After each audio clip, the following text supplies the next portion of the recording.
नमस्कार. आज पौष शुद्ध अष्टमी. आज आपण तुकारामाचा एक अभंग पाहणार आहोत. मुंगी आणि राव आम्हा सारखाची जीव, गेला मोह आणि आशा, कळी काळाचा हा फासा. सोने आणि माती आम्हा समान हे चित्ती, तुका म्हणे आले धरा वैकुंठ हे सगळी. संत तुकाराम महाराजांची विठ्ठल भक्ती जितकी उत्कट तितकीच वैराग्याचा दृढ निश्चयही प्रबळ. या वैराग्य वृत्तीपासूनच अपरिग्रहाची निर्मिती होऊन तो गुण सर्वांनाच आदर्श ठरला. परमार्थामध्ये तो गुण आवश्यकच मानला गेलाय. आशा, लोभ, हाव हे ऐहिकाचा सोस असलेल्या प्रापंचिकाजवळ असले तर वावगे मुळीच मानले जात नाही. पण परमार्थ शिरोमणी असणाऱ्या थोर सत्पुरुषाला कुणाकडून काही स्वीकारणे योग्य वाटत नाही. तो संचय साठा करणे अयोग्य मानतो. भगवंताच्या कृपेने जे जे मिळेल ते ते घेऊन समाधानाने राहण्याचा आदर्श तो सर्वांच्या पुढे ठेवत असतो. धर्माच्या मर्यादेत राहून मिळवायचे आणि सर्व प्राणीमात्रांमध्ये भगवंत पाहून त्यांच्या सुखाबरोबर आपले सुख मिळवायचे. दुसऱ्यांच्यासाठी झिजताना जे खर्च होऊन उरेल त्यात स्वतःचे भागवायचे, हे सत्पुरुषांच्या अपरिग्रह वृत्तीचे लक्षण आहे आणि त्यामुळे ते संग्रही त्याज्य मानतात.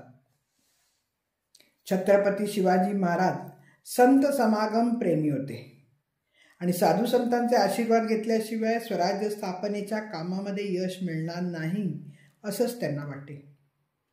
त्यामुळे ते अन्य संतांना भेटले तसे ते तुकाराम महाराजांनाही ते भेटले.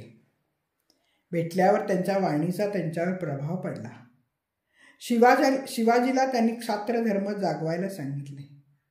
त्यांच्या कीर्तन श्रवणाने प्रभावित होऊन त्यांनी तुकोबांना आणण्याकरता एकदा अब्दागिरी घोडा कारकून पाठवले. त्याच्याबरोबर काही रत्न जवाहिरे पाठवली. तेव्हा त्यांनी ते आव्हेरले. राजांना त्याची प्रखर वैराग्य वृत्ती माहीत नव्हती. त्यांनी मला यात कशाला अडकवता? मान, दंभ, प्रतिष्ठा हे तुम्हाला तुच्छ आहे. मान, दंभ, चेष्टा हे तो शुकराची विष्ठा असे म्हणून त्यातून मला सोडवा अशी भगवंताला विनंती केली. त्यांनी राजांना स्पष्ट शब्दात कळवले की मुंगी आणि राजा यांचा जीव एकाच योग्यतेचा आहे असे आम्ही मानतो. आम्हाला कशाचाही मोह नाही, कसलीही वासना नाही. अहो, मोह आणि वासना हे केली आणि काळ त्यांचे फासे आहे. सोने आणि माती यांनाही आमच्या दृष्टीने एकच किंमत आहे. चित्तात त्यांना दुजाभाव ठेवीत नाही. आमच्या घरात तर प्रत्यक्ष भगवंताचा वास असल्याने स्वर्ग सुखे आहेत. सर्व वैकुंठच आमच्या घरी आले आहे.